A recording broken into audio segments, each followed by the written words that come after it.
The deep space monitoring station hung like a metal spider in the void, its sensors reaching out across the most dangerous region of known space.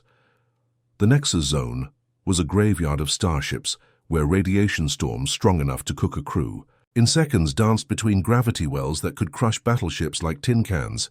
It was the perfect place for the Galactic Council's most secret military base.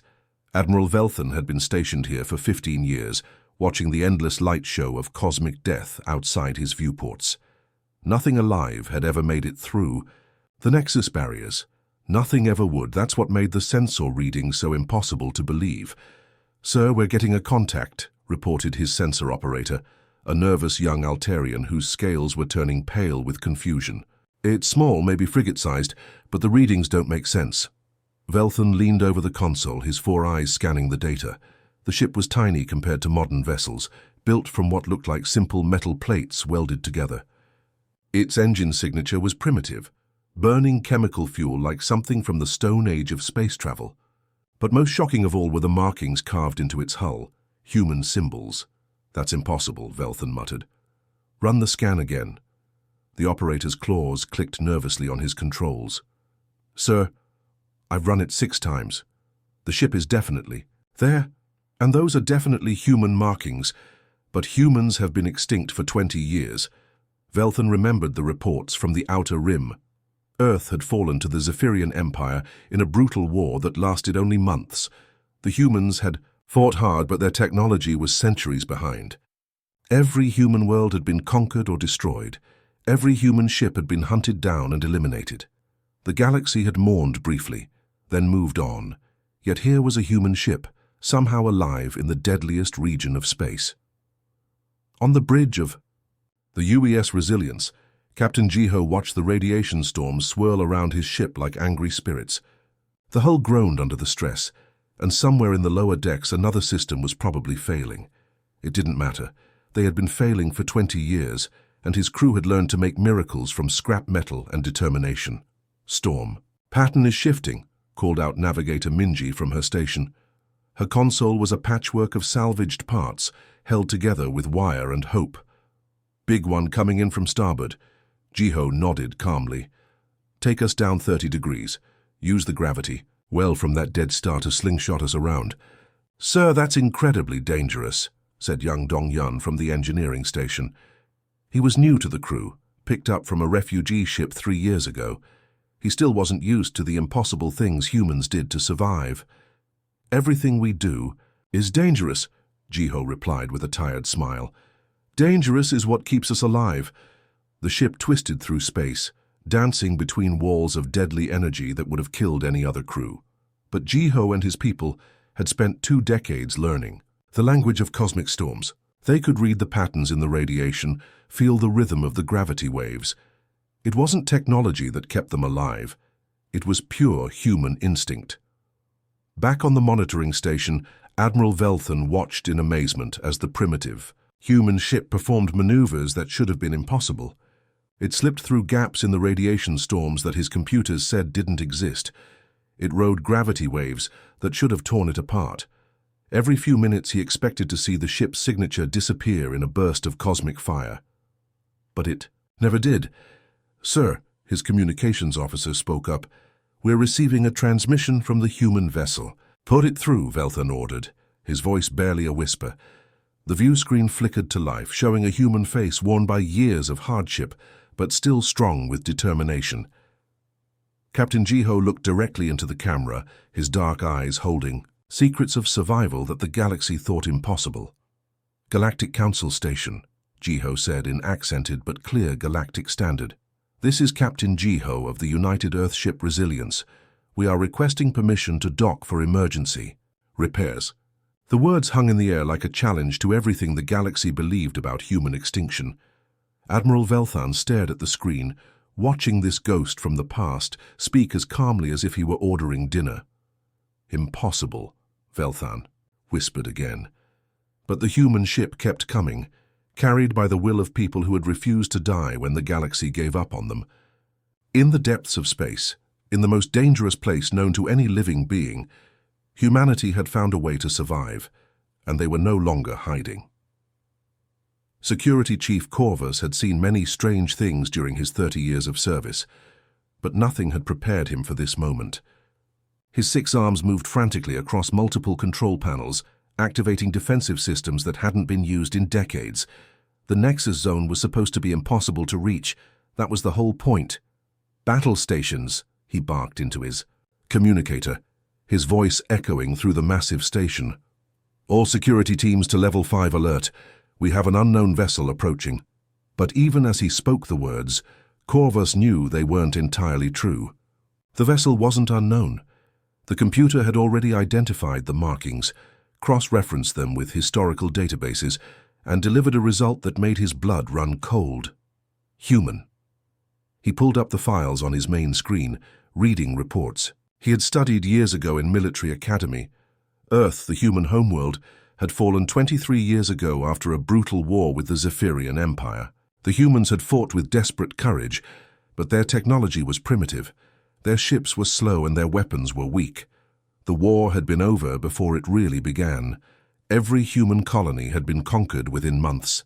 Every human ship had been hunted down by Zephyrian death squads. The final report from the Outer Rim had been clear. The human species was extinct. The galaxy had moved on. Yet here was a human ship, somehow alive, somehow functioning, somehow making its way through the most dangerous region of known space, like it was taking a casual stroll through a park. "Sir," called his weapons officer, "should we target the vessel?" Corvus hesitated. Standard protocol said yes. Any unknown ship approaching the Nexus station should be destroyed immediately. But this wasn't just any unknown ship. This was a ghost from the past, a reminder of a people the galaxy had already mourned and forgotten. "Hold fire," he said finally. "Let's see what they want." On the human ship, Engineer Sungho was performing another miracle. The main power coupling had failed again, the 3rd time this week, and he was running out of spare parts. He crawled through the narrow maintenance tunnel, his tool belt clanking against the metal walls, muttering under his breath in Korean. "Come on, you stubborn piece of junk," he whispered to the coupling as he worked. "Just hold together a little longer." The coupling was made from parts of at least 6 different ships. The primary component had come from a Zephyrian cruiser they had ambushed 5 years ago. The secondary systems were built from salvaged civilian vessels they had found drifting in space. The whole thing was held together with industrial adhesive, prayer, and pure human stubbornness. But it worked. Somehow it always worked. Sungho had been keeping the resilience running for 15 years now, ever since their original engineer had died in a Zephyrian attack near the Vega system. He had learned engineering by necessity, by trial and error, by watching systems fail and figuring out how to fix them with whatever scraps he could find. The other races in the galaxy built their ships in massive factories, with perfect components designed by teams of specialists. Humans built their ships to survive. When something broke, they fixed it. When they ran out of parts, they made new ones. When the impossible happened, they found a way to make it possible. "Power coupling is stable, Captain," Sungho reported. "Over the comm system. For now," Captain Jiho smiled grimly. For now was good enough. It had been good enough for 20 years. Back on the station, Admiral Velthan joined Corvus in the security center. The 2 officers stared at the approaching human ship on their screens, trying to understand what they were seeing. "The ship's construction is fascinating," Velthan said quietly. "Look at these scans. The hull has been repaired dozens of times, different metal types, different welding techniques. It's like a patchwork quilt." "A survivor," Corvus agreed. "But how? The Zephyrians were thorough. They always are." Maybe they weren't as thorough as they thought. The transmission from the human ship crackled through the speakers again. "Galactic. Council Station. This is Captain Jiho of the UES Resilience. We are requesting permission to dock for emergency repairs. We have wounded aboard, and our life support systems are failing." Corvus looked at the readings from his sensors. The human ship was indeed in bad shape. Its hull was scarred by countless battles, its engines were running on emergency power, and several sections showed signs of catastrophic damage that had been hastily repaired. Yet somehow it had made it through the Nexus Zone. Somehow it was still flying. "Sir," his communications officer spoke up, What should I tell them? Corvus exchanged glances with Admiral Velthan. They were facing a decision that would change everything. The humans were supposed to be extinct, their survival challenged. Everything the galaxy believed about the Zephyrian conquest, but they were also clearly in need of help. And despite everything, despite the impossibility of their existence, they were asking politely for permission to dock. Tell them, Corvus said slowly, that permission is granted. Docking Bay 7, but they will be met by a full security detail. The E. Communications officer nodded and sent the message. Across the void, the battered human ship adjusted course toward the station, carrying with it secrets of survival that the galaxy thought impossible. The ghosts were coming home. The docking bay was a fortress of nervous energy. 20 armed guards surrounded the airlock, their weapons trained on the battered human ship. Security Chief Corvus stood at the front, his hand resting on his sidearm. Behind him, Admiral Velthan watched with intense curiosity. The airlock hissed open with a sound like escaping steam. The first person to step through was a woman in her 30s, wearing a patched uniform that had seen better decades. Communications. Officer Nayung moved carefully, her hands visible and empty. She spoke in accented Galactic Standard, her voice steady despite the weapons pointed at her. I am Communications Officer Nayung of the UES Resilience, she said, bowing slightly in the human custom. We come in peace and request sanctuary under galactic law. Behind her came a man carrying a wounded crew member. Medical Officer Hyejin's uniform was stained with blood, both human and alien. She supported a young human whose leg was wrapped in makeshift bandages. Her eyes scanned the docking bay, not looking for escape routes but for medical supplies. This man needs immediate medical attention, she said in broken Galactic Standard. Radiation poisoning, 3rd-degree burns. Please. Then Captain Jiho stepped through the airlock, and the entire atmosphere changed. He was a man in his 50s, his face marked by years of impossible decisions and harder choices. His uniform was clean but patched in dozens of places. He moved with the confidence of someone who had faced death so many times that it had become an old friend. I am Captain Jiho, he said simply. Thank you for allowing us to dock. Corvus studied the human captain with growing amazement. This man should not exist. According to every report, every intelligence briefing, every historical record, humans had been wiped out decades ago. Yet here he stood, calm and polite, as if stepping off a tourist shuttle rather than a ghost ship from the grave. You're supposed to be dead, Corvus said bluntly. Jiho smiled, and for a moment his tired eyes sparkled with dark humor. We get that a lot. They were escorted to a secure conference room, the wounded crew member taken to the medical bay under guard. Hyejin went with him, insisting in broken Galactic Standard that her patient needed constant monitoring. The guards let her go, partly because she was obviously a doctor, and partly because she looked ready to fight them if they refused. In the conference room, Nayung sat beside Captain Jiho, quietly translating the more complex parts of the conversation. Her Galactic Standard was good, but when the discussion turned technical, she helped bridge the language gap. It was clear she had been doing this job for years. Explain, Admiral Velthan said, leaning forward in his chair. How are you alive? Our records show that every human world fell to the Zephyrians. Every human ship was destroyed. Captain Jiho nodded slowly. Most were. We got lucky. Lucky? Corvus almost laughed. You call 20 years of running and hiding lucky? We call 20 years of staying alive lucky, Jiho replied. When the Zephyrians came to Earth, most of our fleet tried to fight them head-on. They died with honor, but they died. A few of us chose a different path. He paused, his eyes distant with memory. We ran. We scattered. We learned to live in the places where no sane person would go. The radiation fields, the gravity wells, the cosmic storm. Systems, we became scavengers, pirates, ghosts, Nayung added softly. We learned to survive where others could not follow. But how? Velthan pressed. The Nexus Zone alone should have killed you.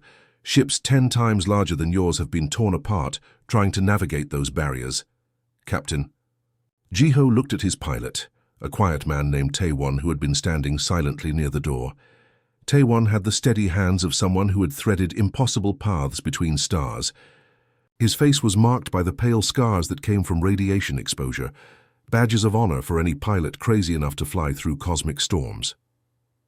"Tell them, Taewon," Jiho said gently. The pilot stepped forward, his voice rough from years of breathing. "Recycled air. The Nexus barriers," he said slowly. "Most people try to go around them. Find safe passages, avoid the radiation storms, stay away from the gravity wells." "Of course," Corvus said. "That's basic navigation." Taewon's scarred face twisted into something that might have been a smile. "We didn't go around them. We went through them." The room fell silent. Admiral Velthan stared at the human pilot as if he had just claimed to fly through solid rock. "That's impossible," Corvus whispered. "Everything humans do is impossible," Jiho said calmly. "That's why we're still alive." Taewon continued, his voice growing stronger. "We studied the storms for years, learned their patterns, their rhythms. We found that if you time it right, if you read the energy flows correctly, you can ride the radiation waves instead of fighting them. Use the gravity wells as slingshots instead of obstacles. It nearly killed us the first dozen times," Nayung added with dark humor. "But humans are hard to kill." "You're insane," Corvus said, but there was admiration in his voice. Captain Jiho shrugged. "Insane people don't survive 20 years in deep space, Chief. We're not insane. We're just very determined." Outside the conference room, Medical Officer Hyejin worked over her patient, using alien medical equipment to save a human life. She didn't speak the language perfectly, but she understood medicine, and medicine, like determination, was universal.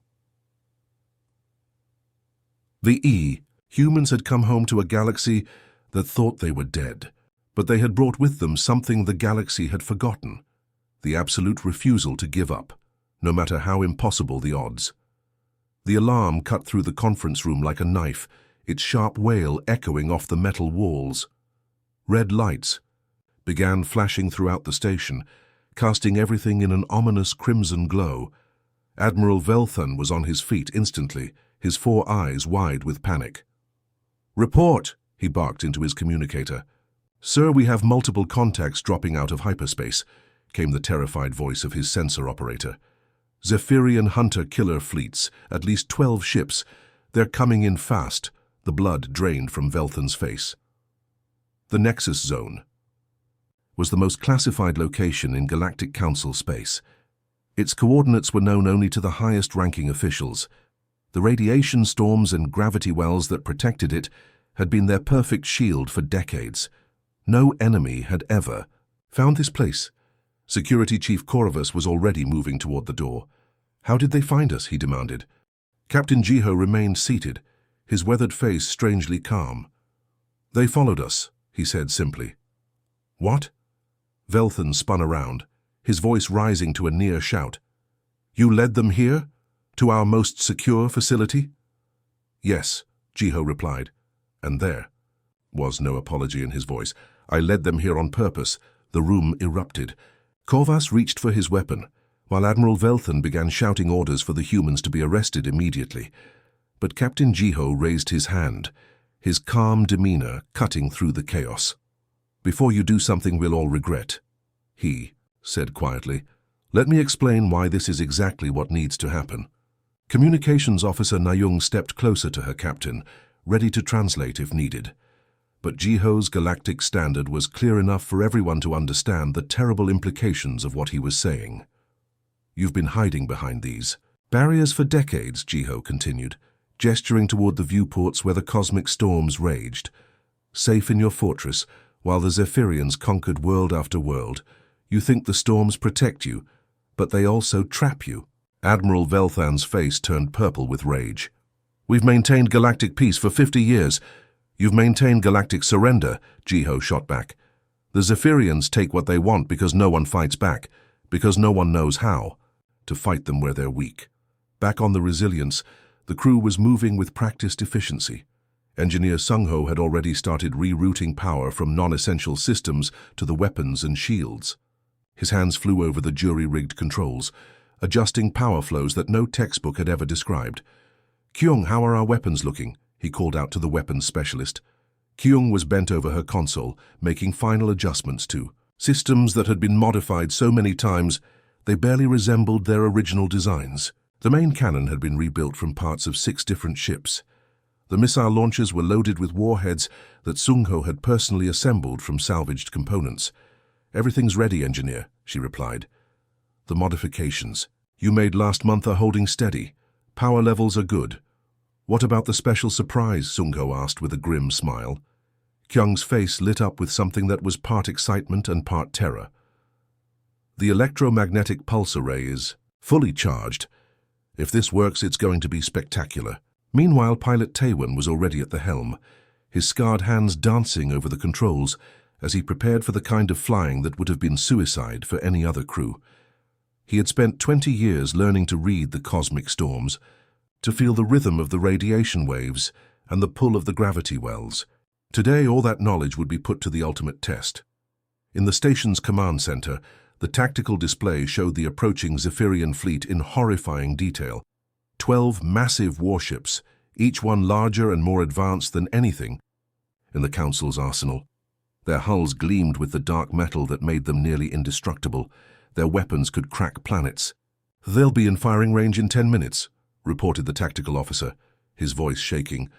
"Our defensive systems are no match for a fleet that size." But Captain Jiho was studying the same display with different eyes. He had been watching Zephyrian fleets for 20 years, learning their patterns, understanding their weaknesses. He knew something that the Council had never bothered to learn. "Look at their formation," he said, pointing at the screen. "Tight diamond pattern, maximum firepower concentration. It's their standard assault formation for attacking static targets." "So?" Corvus demanded. "So they're flying that formation straight into a cosmic storm system that will tear them apart. If they can't adapt quickly enough." Admiral Velton stared at the human captain. "Their ships are shielded against radiation. Their technology is centuries ahead of ours." Jiho's smile was cold as space itself. "Their technology is designed for normal space combat. Clean environments, predictable conditions, textbook scenarios. They've never had to fight in a place like this." On the display, the Zephyrian ships were entering the outer edge of the Nexus storms. Immediately, their perfect formation began to waver as the radiation interfered with their sensors. Their advanced targeting systems, designed for precision, strikes across vast distances, struggled to maintain locks in the electromagnetic chaos. "Their shields are fluctuating," reported the sensor operator with amazement. "The radiation is overloading their power grids." Captain Jiho stood up, his eyes fixed on the tactical display. "Nayoung, signal the resilience. Tell them it's time." "Time." "For what?" Velthon demanded. "Time to show the galaxy that humans don't just survive," Jiho replied. "We fight back." The battle for the Nexus Zone was about to begin, and for the first time in decades, the Zephyrians were about to face an enemy that welcomed the impossible. The bridge of the resilience had become the heart of something extraordinary. What started as a desperate last stand was transforming into a masterclass in human adaptability and coordination. The Galactic Council representatives, who had come expecting to witness humanity's final moments, found themselves watching something they had never seen before in all their centuries of space warfare. Navigator Minji's fingers danced across her control panel with fluid precision, her eyes tracking dozens of moving targets simultaneously. The asteroid field that had seemed like humanity's tomb was becoming their greatest weapon. She had spent the last 20 years mapping every rock, every gravitational anomaly, every hidden passage through this deadly maze. Allied vessel Corvin. "Fried, adjust your heading by 15 degrees starboard," she called out, her voice calm despite the chaos erupting around them. "There's a debris cluster moving into your path in 30 seconds. The Corvin captain's response crackled through the communication system, filled with amazement. "How did you know that? Our sensors didn't detect any movement." Minji smiled grimly, as she guided 3 more ships through a particularly treacherous section of the field. "We've had 20 years to learn every secret this place holds. Every floating rock, every magnetic field, every way the gravity shifts when the asteroids align. This isn't just our hiding place, it's our home." Meanwhile, at the helm, Pilot Taewon was demonstrating why human pilots had become legendary among the few species that had encountered them. The Resilience moved through space like a living thing, weaving between massive asteroids and enemy fire, with movements that seemed to defy the laws of physics. "Zephyrian cruiser coming in on our port side," called out the tactical officer. "They're trying to box us in against that large asteroid." Taewon's response was to do something that made several alien observers gasp in disbelief. Instead of avoiding the asteroid, he flew directly toward it, using its gravitational pull to slingshot the Resilience around its surface at impossible speed. The maneuver not only evaded the enemy cruiser, but positioned them perfectly behind it for a devastating counterattack. 20 years of running and hiding teaches you things," Taewon muttered as he lined up another impossible maneuver. "Every human pilot out here has learned to make our ships dance in ways the manufacturers never intended." Captain Jiho stood at the center of the bridge, coordinating the entire defense with a clarity that came from 2 decades of guerrilla warfare. She wasn't just commanding a single ship, she was orchestrating a symphony of human ingenuity that was systematically dismantling a force 3 times their size.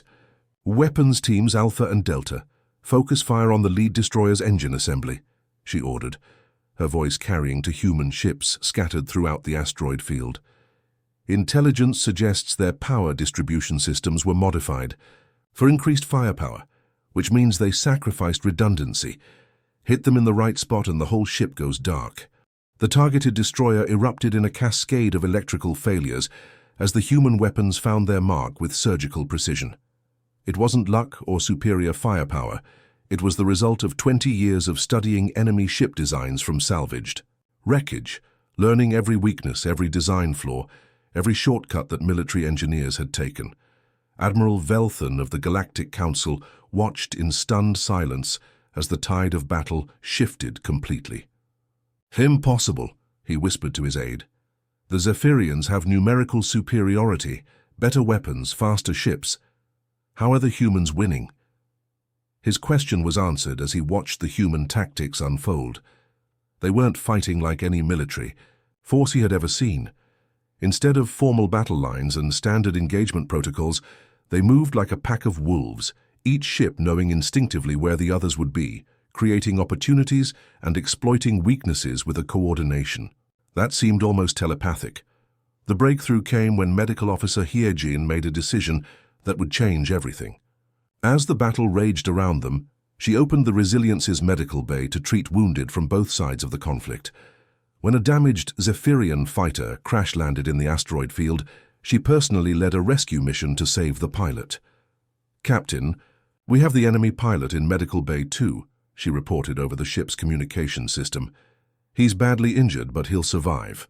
The rescued Zephyrian pilot's response was broadcast across all frequencies when he regained consciousness. They saved me," he said, his voice filled with confusion and something that might have been shame. "I came here to destroy them, and they risked their lives to save mine." Communications Officer Nayung seized the moment, opening channels not just to the Zephyrian fleet, but to ships from a dozen different species that had gathered to witness what they thought would be humanity's end. "This is the Resilience broadcasting to all vessels," she announced, her voice reaching across the void of space. "Humanity has spent 20 years learning not just how to survive, but how to preserve what matters most. We've developed medical techniques born from desperation, defensive technologies created from salvaged parts, and coordination methods that let small forces accomplish the impossible." She paused, letting her words sink in across multiple species and languages. "But most importantly, we've learned that strength isn't about having the biggest guns or the fastest ships. It's about protecting those who can't protect themselves and treating even your enemies with dignity." As if to emphasize her point, weapons specialist Kyung chose that moment to demonstrate humanity's latest innovation. Instead of destroying the remaining Zephyrian ships, he deployed something completely unexpected. Defensive shield generators that actually protected the enemy vessels from the asteroid impacts that had been threatening them. "We call them sanctuary shields," Kyung explained over the open communication channels. "We developed them to protect civilian evacuation ships, but they work just as well for anybody who's ready to stop fighting. The effect was immediate and profound. One by one, Zephyrian ships began powering down their weapons and accepting the protection of human shields. What had begun as an extermination mission was ending with the aggressors being saved by their intended victims. Admiral Velthun turned to his staff, his expression a mixture of amazement and something approaching awe. "I believe we owe humanity an apology," he said quietly. "We declared them extinct, but they were never gone. They were learning, adapting, becoming something the galaxy has never seen before. As the last Zephyrian vessel accepted human protection and the immediate threat ended, a new chapter in galactic history was beginning. The species that everyone had written off as destroyed had not only survived, but had developed capabilities that surpassed anything the established powers possessed. Humanity had gained something more valuable than military victory. They had earned the respect and curiosity of beings from across the galaxy. Ships that had come to witness an execution stayed to learn from teachers they had never expected to find. The galaxy had just gained its most unpredictable and unbreakable ally, and the universe would never be the same again. In the depths of an asteroid field that had once been their prison, humanity had proven that sometimes the greatest strength comes not from the power to destroy, but from the wisdom to protect and the courage to show mercy even to those who would deny it to you.